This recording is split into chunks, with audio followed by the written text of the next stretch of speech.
Temos de concordar que a alma humana é realmente difícil de se traduzir em palavras. Isso é um fato. Eu acho que jamais haverá consenso nesse aspecto. E você, Jacobino? Nunca se expressa, nunca se coloca. Sobre a teoria das almas, não vai falar nada? Amigos, eu logo lhes digo, se eu for falar, não desejo ter opções. E se essas acontecerem, vou parar a história no ato. Tinha 25 anos e acabava de ser nomeado alferes da Guarda Nacional.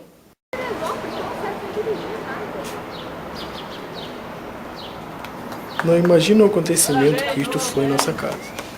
Minha mãe ficou tão orgulhosa, chamava-me de Senhor Alferes. Primos, tios, foi tudo uma alegria sincera e pura.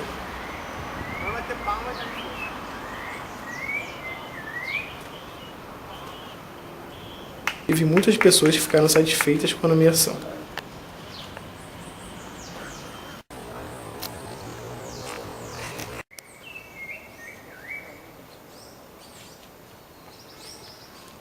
Todo o fardamento me foi dado por amigos.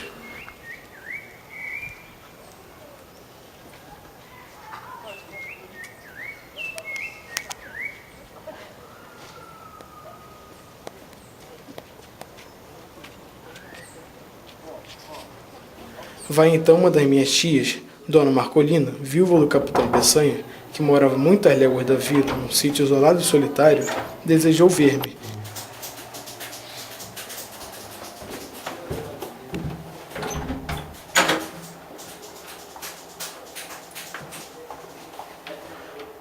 Pediu que fosse ter com ela e levasse a farda. Fui.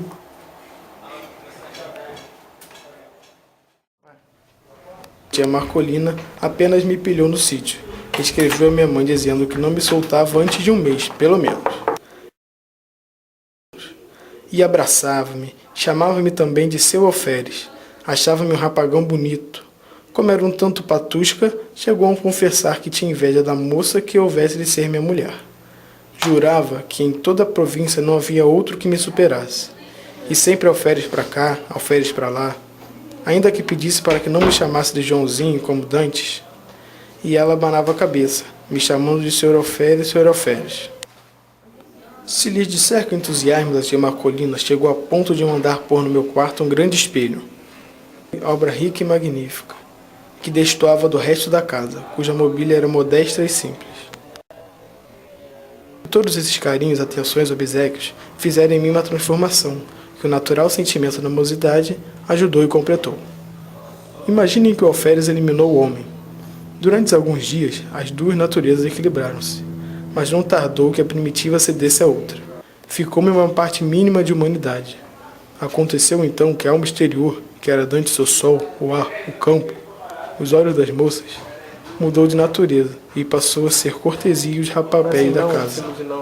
Tudo que me falava do posto, nada que me falava do homem. A única parte do cidadão que ficou comigo foi aquela que estendia com o exercício da patente. A outra dispersou-se no ar e no passado. Os fatos explicarão melhor os sentimentos. No fim de 3 semanas, era totalmente outro, exclusivamente alferes.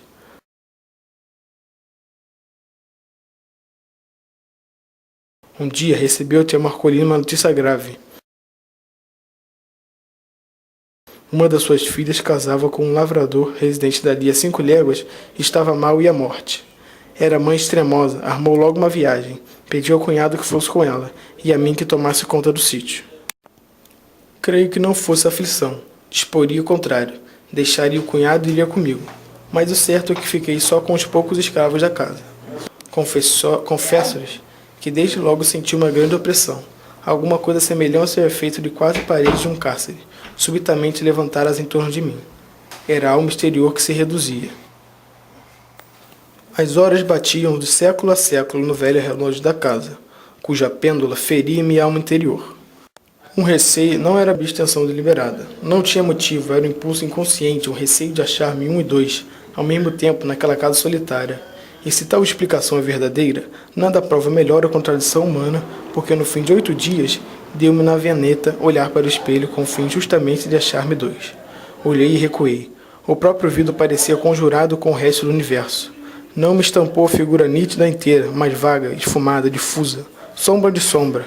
A realidade da lei da física não permite negar que o espelho reproduziu-me textualmente, como os mesmos contornos e feições.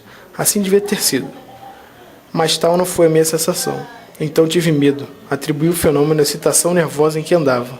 Receei ficar mais tempo, enlouquecer. Por um impulso sem cálculo, lembrou-me de vestir a farda de alferes. Vestia, aprontei-me de todo, e, como estava de frente do espelho, levantei os olhos, e não lhes digo nada. O vidro reproduziu então a figura integral, nem uma linha de menos, nem um contorno de ferro. Eu era eu mesmo, o alferes, que achava enfim a alma exterior, essa alma ausente como a dona do sítio, dispersa e fugida com os escravos, ele é recolhida no espelho. Imaginai que tudo volta ao que antes era do sono. Assim foi comigo. Olhava para o espelho, ia de um lado para o outro, recuava, gesticulava, sorria, o vidro exprimia tudo. Não era mais um autômato, era um ente animado. Daí em diante fui outro. Cada dia, uma certa hora, vestia-me de alferes e sentava-me diante do espelho, lendo, olhando, meditando. No fim de 2, 3 horas, despia-me outra vez. Com este regime, pude atravessar mais 6 dias de solidão sem o sentir.